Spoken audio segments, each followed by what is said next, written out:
Welcome to Sneha TV.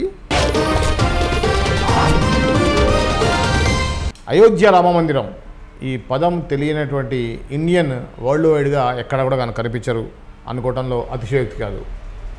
ఎంతో వ్యయంతో వ్యయ ప్రయాసాల గురించి బీజేపీ గవర్నమెంట్ రామ మందిరాన్ని కట్టిన విషయం అందరికీ తెలిసిందే. అయితే ఈ యొక్క నిర్మాణం సంబంధించిన విషయంలో మనకు తెలియని కోణం ఇంకోటి ఉంది. అదేంటంటే నిర్మాణం ఇంకా చాలా పెండింగ్లో ఉంది. అది ఇప్పట్లో అయ్యేలాగా కనిపించటం లేదు. కారణం ఏంటి? యాక్చువల్గా ఈ మోడీ మూడోసారి ప్రధానమంత్రి అయిన తర్వాత కూడా రామ మందిరం ఇంకా పూర్తి అయ్యేటువంటి పరిస్థితి లేదు అనేటువంటి మాట బయట రావడానికి కారణం ఏంటనే విషయాన్ని దాసరి విజయన్ గారితో మాట్లాడి తెలుసుకుందాం. విజయన్ గారు, మోడీ చాలా ప్రెస్టీజియస్గా తీసుకున్నటువంటి రామాలయం నిర్మాణం ఆగిపోవటం అనేది ఒక సంచలనమైనటువంటి వార్తలానే కనిపిస్తుంది. ఒక మూడోసారి ప్రధానమంత్రి అయినటువంటి బీజేపీ పార్టీ అధికారంలో ఉండగా రామ మందిరం లాంటి ఒక పెద్ద ప్రాజెక్టు ప్రెస్టీజియస్గా తీసుకున్నటువంటి ప్రైడ్ ఆఫ్ ఇండియా లాగా చెప్పబడేటువంటి రామాలయ నిర్మాణం ఆగిపోవడం ఏంటి? దానికి అసలు నిజమైన కారణం ఏంటి? ప్రాణప్రతిష్ఠ తర్వాత తలెత్తిన ప్రాబ్లం ఇది. యాక్చువల్లీ ప్రాణప్రతిష్ఠ చేసిన తర్వాత ఆలయం సంపూర్ణమైపోయింది, పరిపూర్ణమైపోయింది. ఆలయ పనులు రోజు జరుగుతున్నాయి, పూజలు పురస్కారాలు ఇవన్నీ డైలీ జరుగుతూనే ఉన్నాయి. నెక్స్ట్ మరోవైపు ఈ కన్స్ట్రక్షన్ పనులు ఇవి కూడా కొనసాగాలి. సో గుడిలో పూజలు అందుకునే టైంలో ఈయన గుడి గోపురాన్ని ఎక్కి టపా కొట్టే ఇది ఉండకూడదు. సో ఆ ప్రధాన అర్చకులు ఎవరైతే ఏం చేస్తాడో వాళ్ళు ఏం చేస్తాడో ఒక టైం సెట్ చేశారు. గుడి పలానా 12 గంటలకు ఎప్పుడో వీళ్ళు తాళం వేసి మళ్ళీ సాయంత్రం 6 గంటలకు ఎప్పుడన్నా మళ్ళీ పూజలు స్టార్ట్ చేసే టైంలో ఈ టైంలో మీరు మొలలు కొట్టుకున్నా శిలలు కొట్టుకున్నా శిల్పాలు చెక్కినా ఈ టైంలో ఓకేనా. ఆ టైంలో అక్కడ వేడి విపరీతంగా ఉంటుంది. ఓకే. జనరల్గా వీళ్ళు ఇంతకుముందు ఎలా పనిచేశారంటే పొద్దున్న ఇంత సాయంత్రం ఇంత పనిచేసి మధ్యాహ్నం టైంలో రెస్ట్ తీసుకునే వాళ్ళు, తినేసి కాసేపు. రివర్స్ అయింది ఇప్పుడు ఆలయ పనులు. ప్రాణప్రతిష్ఠ ముందది వాళ్ళు ఇష్టం ఉన్నట్టు ఎక్కడ పడితే అక్కడ అన్ని చెక్కున్నారు. ప్రాణప్రతిష్ఠ జరిగిన తర్వాత ఇక ప్రధాన అర్చకులు వీళ్ళు ఎవరైతే ఉంటారో దాన్ని వీళ్ళని బాబాబు అట్లా బాబాబు ఇలా ఈ టైంలో ఇట్లా కుదరదు, అది చేయదు, పూజ చేయడానికి కొట్టొద్దు, ఇవేవి చేయొద్దు. ఆ టైంలో వీళ్ళకి కేటాయించిన టైం. ఇంతకుముందు వీడు ఏం చేసేవారు, 1 గంట 2 గంటల వరకు పనిచేసి ఇంత తిని 4-5 ఎండ తగ్గే వరకు అలా పడుకునేవాళ్ళు. ఆ చెట్టుకో పుట్టకో కూలీలు తెలిసిందే కదా పాపం. వాళ్ళు ఎక్కడెక్కడ వివిధ రాష్ట్రాల నుంచి వచ్చారు, 200 మంది కళాకారులను తీసుకొచ్చారు. ఇప్పుడు ఇది తట్టుకోలేక వీళ్ళు ఏం చేశారంటే ప్లస్ ఇంకొకటి అకామిడేషన్. వీళ్ళకి మళ్ళీ అకామిడేషన్ ప్రాబ్లం. అంటే యాక్చువల్గా చెప్పాలి అంటే ఆలయం అంత దేశవ్యాప్తంగా మీరు ప్రసిద్ధికి చెక్కెక్కి ఎలక్షన్ టైంలో కూడా బాగా యూజ్ చేసుకొని దాన్ని ఏదో తెచ్చిపెట్టారు. అయోధ్య రామ మందిరం అనేది ఒక ఎమోషన్ ఇప్పుడు ప్రతి ఒక్కడికి. ఆ ప్రాణప్రతిష్ఠ రోజు చూసుకుంటే మనం హైదరాబాద్లో కూడా అందరు జెండాలు మొత్తం దేశమంతా కాషాయం జెండాలతో కలకలలాడిపోయింది. అట్లాంటి ఎమోషన్ని పనిచేసే కళాకారులను నిజంగా నువ్వు చాలా గొప్పగా చూడాలి. అవును, వాళ్ళందరూ కూడా రేపటి రోజు చరిత్ర చెప్పుకునే కళాకారులు వీళ్ళంతా. ఇప్పుడు మనం ఆ రామప్ప కట్టిన వాళ్ళకి 1000 స్తంభాలు కూడా కట్టిన వాళ్ళు అబ్బా అప్పట్లో ఏం కట్టారు, అజంతా ఎల్లోరా ఏకశిల్పాన్ని చెక్కి ఎలా కట్టారని అంత గొప్పలు మాట్లాడుకుంటున్నాం.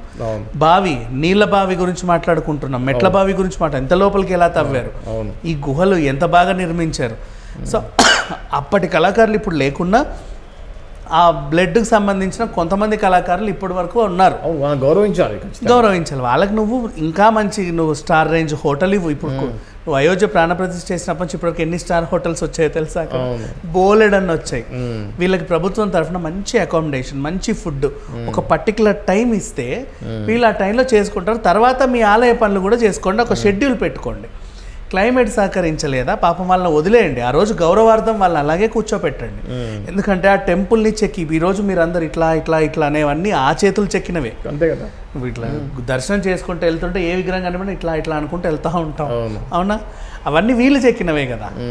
సో వాళ్ళకి ఆ మాత్రం ఇవ్వాలి.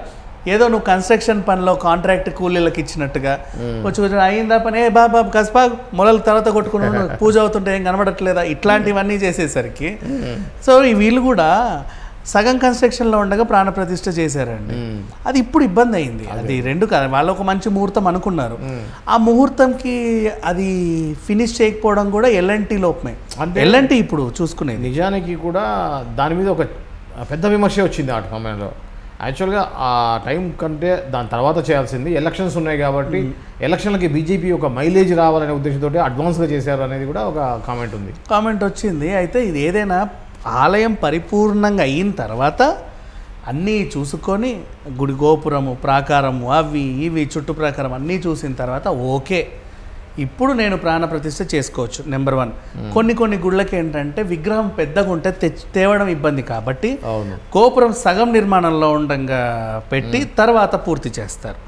అవి కూడా మనం చూసాం. కొంతమంది ఏంటంటే అక్కడే శిల్పాన్ని చెక్కుతా గుడి కడతా మొత్తం గుడ్డగట్టి ఒకరోజు దాన్ని కలిపి ఆ రోజు ప్రాణప్రతిష్ఠ చేస్తారు. ఇక్కడ శిల్పం ఎక్కడి నుంచో వచ్చింది, సరే గుడిలో పెట్టారు, అంతా బాగానే జరిగింది. కానీ ఇప్పుడు వచ్చిన ప్రాబ్లం ఏంటి, నువ్వు ఆలయ పనులు జరగాలంటే నిర్మాణ పనులు ఆపాలి, నిర్మాణ పనులు జరగాలంటే ఆలయ పనులు ఆపాలి. ప్రాణప్రతిష్ఠ చేసాక ఆలయ పనులు ఆపితే అరిష్టం, అదొకటి ఉంది. అలానే ఆలయ పనులు జరిగేటప్పుడు ఇష్టం ఉన్నట్టు సౌండ్లు చేసి గుర్ర ఇవి కొట్టడం కూడా అరిష్టమే. ఇన్ని ప్రాబ్లమ్స్ ఉన్నప్పుడు ఈ కళాకారులకి సరైన గౌరవం కూడా లేకపోవడం.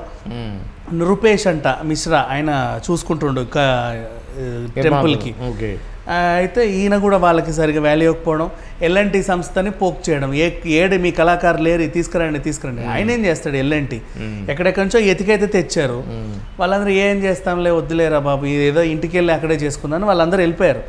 ఒకసారి ఇంటికి వెళ్ళిన వాళ్ళు మళ్ళీ రావడానికి ఆసక్తి చూపట్ల అక్కడికి. సో ప్రజెంట్ అంటే వాళ్ళ ఎక్స్పెక్టేషన్స్ హైగానే ఉంటాయి, ఎందుకంటే దేశ వ్యాప్తంగా ప్రసిద్ధికి ఎక్కిన పెద్ద టెంపుల్ని మా చేతుల మీదే నిర్మిస్తున్నారంటే మాకు ఉండాల్సిన గౌరవం కూడా ఆ రేంజ్లోనే ఉండాలి. అక్కడికేమో ఏదో రకంగా అక్కడ మా పనులకి మీరేంటయ్యా డిస్టర్బ్ చేస్తున్నారు అన్నట్టుగా అర్చకులు, మా పనులకి మీరెందుకు డిస్టర్బ్ చేస్తున్నారని చెప్పేసి వీళ్ళు, ఇటు అటు కాకుండా పొంతన లేకుండా పనులు ఆగిపోవడం, ముందుకు సాగకపోవడం. ఒక డెడ్ లైన్ అయితే పెట్టిండ్రు, December 2024 ఈ లోపు అయితే ఆలయ పనులు పూర్తి కావాల్సిందే 100%. ఇంకా 4 నెలలు ఉంది. ఇప్పుడు రోజుకు 200 మంది కళాకారులు అహర్నిశలు శ్రమిస్తే తప్ప ఆ పనులు అవ్వవు.